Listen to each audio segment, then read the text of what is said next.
Hi, everybody. We are doing a very special mini edition of our Talking Away The Taboo Insta Live now.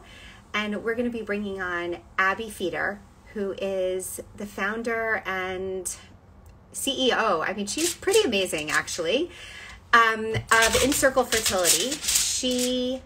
I'm going to grab her right now. Um, she actually, let me make sure she's here. I've been really wanting to have her for a long time. And she's here. Excellent. Excellent. Perfect name pronunciation, by the way. By the way, when you text me like 5 seconds before we're going to go on and tell me that for all this time I've been pronouncing your last name wrong, Well, really, it's kind of my family who pronounces it wrong. I don't even think you've ever said it, but I just always know that people say Feder. And then like a month later, they learn it's Feder. And they're like, why didn't you tell me? So I didn't want to put you into that position. Excellent. Excellent. Yes, I'm so happy to be here. It took me like 5 seconds to get arranged here because, let me see if you guys can see this. Can you see the foil? So I'm sitting in my desk area. It happens to be my spare bedroom, which is going to be with our guests who are coming in about an hour. And because this is the desk in which I normally work, I'm normally eating while I'm working. And so we just covered all the things. So anyhow, okay, enough about me. I love it. Abbe, introduce yourself to everybody. Amazing. I'm Abbe Feder. Like you said, I am the founder of In Circle Fertility. I went through my own insane 6-year journey to my happy ending that was very complex, much like your complex journey. It was not, even once fertility treatment started, was not a straight line. I had to do termination for medical reasons. I had an ectopic pregnancy. I had miscarriage. And I knew without a doubt, like many of us do, that when I emerged on the other side, I must help other women go through this as well. Women and couples. I work with both. I do have twins. They're 3.5. I still can't believe they're here. And I sleep down the hall from them, and it still feels extremely surreal. I love to break away the taboo and talk about not just how we survive and thrive as the women who experience this, but how do we support those going through it, which I think is so crucial to the journey. I did not share what we were going through for a very long time until I finally was going to burst with it because I couldn't take it anymore. And so really discovering with my loved ones, and still discovering, because we're all still learning, like how to be with each other while we're going through this, I think is just so important to our culture, especially Jewish culture, but all of our culture. All of us. And which brings me right to, what we're talking about right now. Passover starts tomorrow night. Yeah. And, I've tried what we've been trying to do for the last, week and a half or so is bring different experiences and different voices from the community as to why this is so hard. And it's what's interesting about it. And I didn't realize it until my husband spoke to me, was telling me about this last night. I didn't realize the Passover Seder, and I wrote this in our last post, Passover Seder is the one piece of sort of Jewish, now I'm going to lose my words. It's the one Jewish event, let's call it, that 70% of Americans actually participate in. And we're only talking about Americans. We're not talking about around the world. But in general, we know that, it's not Yom Kippur. It's not Hanukkah, which, is amazing and all of its miracles and the lights and around Christmas time and, blah, blah, blah. It's actually the Passover Seder is the one piece of Judaism that most people, whether they actually affiliate or not, do end up attending. And it's filled with all of these triggers and pitfalls and for 1,000 reasons beyond the actual Seder itself. So can you talk to us a little bit about how Passover felt for you during those years and how you managed that? Yeah, and let me just even add to that. You're so right. Even the most secular of Jews will put together some version of a Seder plate, which will have some version of an egg on it. And even that is so triggering. Totally. It's so, right? It's like the visual of the egg can be triggering. The symbolism of the egg can be triggering. So no matter what, if you are going through something in the infertility space, that can be triggering regardless of your religious affiliation. Exactly. And let me just say, personally, Passover is particularly triggering for me because my first miscarriage started right before Passover 7 years ago. And Thank you. And it was very clear that it was not going to be viable, but I wanted to experience Passover and be with family and like pretend that that news wasn't real for a little while. And so I was faced with, as I think some of us are, well, I'm currently pregnant, even though I know it won't last. Right. Do I drink the wine or don't I drink the wine? Right. It's such a specific trigger. Yep. I know it's okay to drink the wine because this is not a viable pregnancy. And yet, am I communicating with God that I don't care about what's happening in my body, right? Like all of these things. Right. And I'll even add to that, then people will, like, I know that there were times when I wasn't announcing a pregnancy yet because of all of my losses. But I wasn't drinking wine. And I wasn't drinking wine, but I wasn't ready to communicate to people why I wasn't drinking wine. So then there's all the looks of like, and all the assumptions that are being made. Correct. Right? And correct. And I've been at Seders where I knew someone was pregnant and not sharing, and she literally would go in the other room and pour cranberry juice into her cup. And I know that's like, wow, but it's actually not a horrible idea if you want to just avoid it altogether. It was actually so smart. So that's one tip. I think that, like, in general, this whole time of year, and I say this no matter what time of year it is, I strongly believe in salt's cure of any kind. So see, cry, sweat, or Epsom salt bath. Like any of those things help me through a period of time. Now, if you can't physically take an Epsom salt bath, I believe in putting bowls of Epsom salt in around the house or somewhere close to you. I think they absorb some of the grief and anxiety that you are. And I'm, by the way, like a hardcore New Yorker, but I have moved to California, so I'm still a little woo-woo out here. But I do firmly, that was something that was very symbolic for me when I was really struggling. I would just like grab a bowl of Epsom salt, hold it close to myself and put it down and focus on that Epsom salt absorbing some of my negative stuff. Wow. Nobody's going to know what's going on around you. So it's like a really secretive thing you can do. Right. Wow. And in terms of being in a Seder and managing it with family, go outside and take a breath when you need to. You design your experience. So I think it's really important to have, if you have the benefit of having a partner that knows what's going on, having code words or code sentences or a look where either that partner, and you can discuss this ahead of time, knows like to come and rescue you in that moment, or knows that like, you know, why don't we go outside real quick? Nobody has to know why, and just like get that breath of fresh air, because it's freaking hard, right? It is so freaking hard. It is so freaking hard. My code word with my husband is orange. Like orange. Like that's such a good one. It's just like, it's totally neutral. And like, you know what? I feel like a glass of orange juice right now, right? Like it works for everything. Or did you see the orange pillow? Yes. That's a really good one. Mine is not inconspicuous. It's Aunt Bailey's noodle kugel. I know that's so random, but it's so obscure that like everyone would understand, oh, they need to have a conversation about something very private and like it's kind of out there. You know what I mean? Totally. So it's always like an Aunt Bailey's noodle kugel. He knows it's something. I love it. I love it. I love it. How do you, okay, so being that you were, you know, there were 6 years, as you just described, 6 years of lots and lots and lots of difficulties, not straight and narrow, and not even just, you know, just IVF. Like there were all these different pieces in between. Yeah. How did you want, and how do you tell others now, how did you want people to treat you during this time? I mean, yes, like you yourself, like what you and I talk about so much is we talk about the advocating for yourself, right? We talk about you have to know what you need. You have to know what your limits are, what your boundaries are, what your triggers are, and you have to do what's right for you.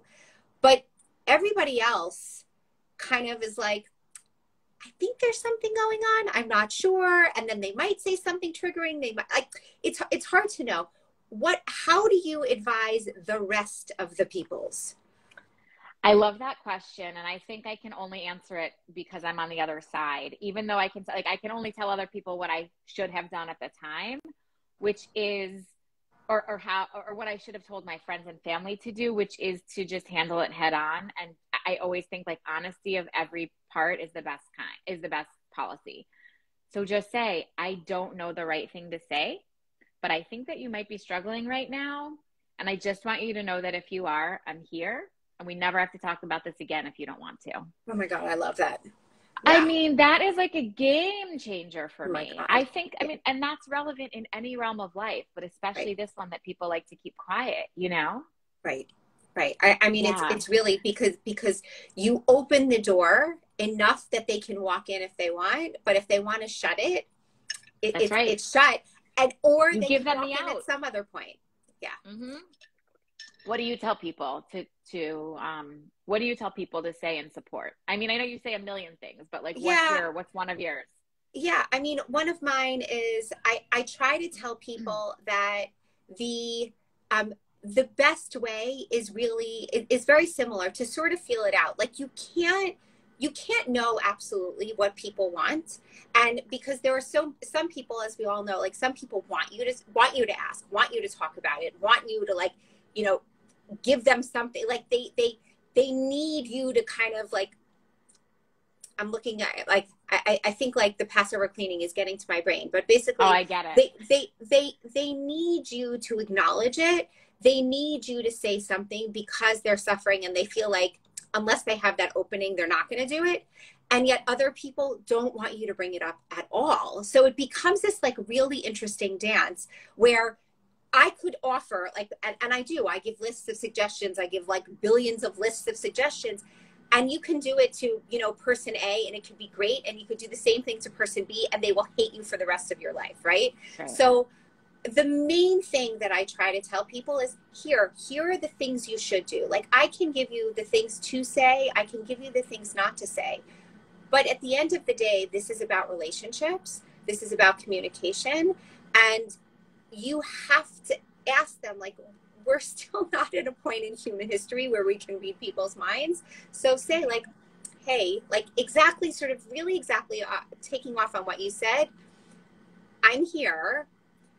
I don't know what you want me to do about this. Like, do you want me to actively ask you? Do you want me to, you know, keep on you about this? Or do you want me not to say anything and just sit with you? Or do you want me to ignore it? Like, there are, I mean, I gave you 3 options, but there could be 100 options. And just open up that communication and ask. Because once you know, then it's easier to then be able to do those things and don't do those other things. Right. And I think acknowledging that you don't know what the right thing to do is at the get-go just disarms everybody, because when you're the one suffering and you're carrying the anger and the grief, I felt very angry and defensive about everything. I didn't even notice it until after the fact. So it just, when someone's like, I don't know the right thing to do, it just disarms and you can breathe a little bit, you know? And I would even add to the person suffering saying, right now you might want me, oh, thank you so much for telling me you want me to ignore it. If that changes, you're allowed to, like, change your mind. So I'm here for whatever that would be, right? Because we don't want to say, because then 6 months later, they're still ignoring it. And you're like, what the heck? How come they're right? And you're like, oh, right. I told them to ignore it, but now I don't want that. So you're allowed to change your mind. The big, exactly. I was just going to say that you are allowed to change your mind. Yes. You, as a person who's struggling, you are allowed to say, you know, today on Monday, I need this, but on Tuesday, don't do that anymore. Exactly. Like, I needed that then, but not so much. Like, thanks. And it might change that quickly. It might. Okay. So I one of the things that I really wanted to do with you today is I really wanted to have you talk about your affirmation cards, because, you know, as we in the community, and I'm using you and I because even though you and I are beyond our journey, so to speak, we're sitting and we're immersed in people's pain on a daily basis. And this time of year, but in general, is very difficult for people. And the piece about sort of like, just be happy, or just relax, or, you know, don't think anything negative. Just, yes, it's going to be available later. All of those pieces, this toxic positivity that I think sometimes we use on ourselves because sometimes, like, maybe we need it, but also other people tend to put on us. It really rings false. Like, it doesn't sit with our pain, and it doesn't acknowledge the grief and the suffering that we're having. However, and here's the however, and this is how these cards come in. There are pieces about this journey that we need to tell to ourselves. There are things that we can say to just make it a little bit easier to get through the day. And I don't want to take the words out of your mouth, but no, I love this. You're so right. These cards, which I was extremely skeptical of, and I said this in a story that I had, when people try to tell me, oh, these like fertility affirmations, they're often like filled with toxic positivity. And I'm just like, oh my God, no. These cards are not that. They're like put away somewhere. And I thought they were out here, and I thought I would. Yeah. So tell people about the cards, because I really think that these could be super helpful for our community. Thank you so much for all of that. No toxic positivity was like the number one goal in making these. And that's why I can say with confidence, and I'm not saying this as any kind of sales tactic, I'm saying it as how my heart feels. There is nothing like these out there at all. Yep. And I'll tell you the story of their creation was I got a deck of cards from someone that have nothing to do with infertility after I had my children, just as a lovely birthday gift. And I was looking through them and I was like, oh my gosh, I wish I had these when I was going through infertility, because they're so real and not toxic. But wait a second. And so I was like, I have to make these, and they have to be specifically for infertility.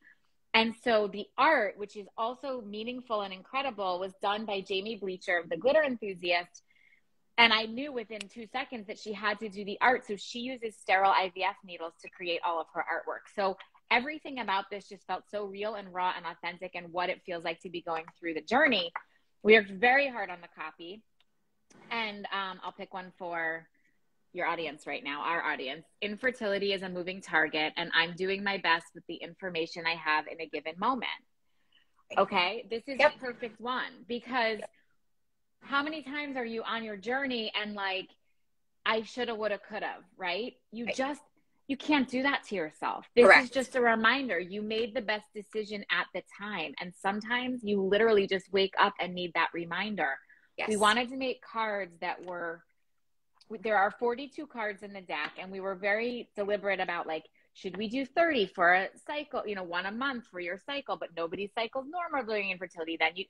I was like, we need to cover a long cycle. So there would theoretically be a card for every day that you're stimming, and maybe you're on birth control for a little while. All the things that we do that are specifically related to your journey, to your heart, and to your relationships with other people, right? There's some in here about give us other people's. Abby, give us another 2 examples of cards. I want people. I wish I had mine. Like, I can't believe I can't find them. But give us another 2 examples. Here's a perfect one for what we're talking about, and I love the green of this one. Stress does not cause infertility. Staying positive will not affect my fertility or my chances for success. So this is literally the anti-toxic positivity card. Yep. Because I get clients in my coaching practice that are like, okay, well, I'm just going to think positive and you know what? If you can think positive, great. But if you don't, it's not going to make you pregnant or not. Correct. I say that probably 300 times a week. Yep. Here's another great one. Infertility is not symbolic. This is a great one in relation to God as well. Infertility is not symbolic. It is not a sign of anything meant to be or not meant to be. Okay? It is a disease, and it is something that is happening, and it is not because you are being punished for anything. I mean, I could go on and on with these cards, as you know. I think, and I'd like to close with this. I think that, we as a Jewish community, as a Jewish culture, I think what binds us together are the rituals, but also that, we believe in a higher being. And this idea that, someone is punishing us for our infertility, and how triggering these holidays are really, I think, is prevalent in so many people's experiences, regardless of how religious they are. Did that come up for you during your